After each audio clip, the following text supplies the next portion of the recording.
Asta este partea a treia la 3 părți. În prima parte am dat niște scări și am urcat pe bicicletă electrică.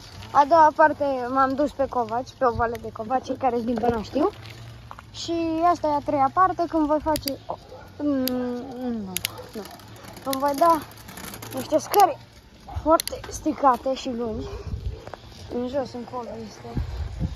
Păi da o pantă mică aici. Da. Mică. Foarte mică. Nu este chiar așa mică.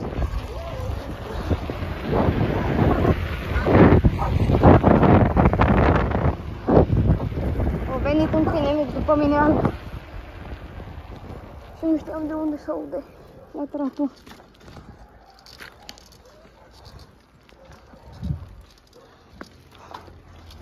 Partea a patra la vlogul ăsta cred că o să postez când o să fac rampa. Acum mergem doar să vedem dacă este rampa. Și după partea a patra. La 10 like-uri fac partea a patra. La 10 like-uri fac partea a patra. Gata, am zis-o. Câta câinele. Oh, vai.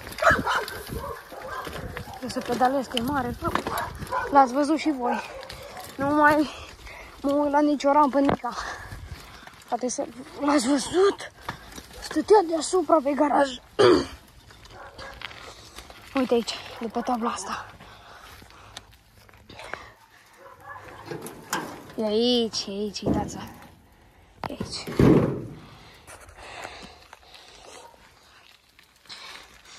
Vă nu știu dacă pot să dau scările cu telefonul în mână. Sunt foarte mari. Opa, ce-a scârțit.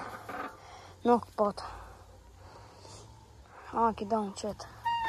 Nu, că s-a alea jos la final, foarte mare. Dați așa. Nu merge, vreau să mi-o pun în cască. Știu eu cum fac. De fapt, nu cred că o să vadă bine, dar trebuie să mă țin cu mâna. Dacă nu mă duc tare. Oi, cum mi-a făcut telefonul. Vai, milă. Scuzați că o tremurat telefonul cel tare, dar nu am putut să merg. Eu am fost Gabi, ne vedem în partea a patra.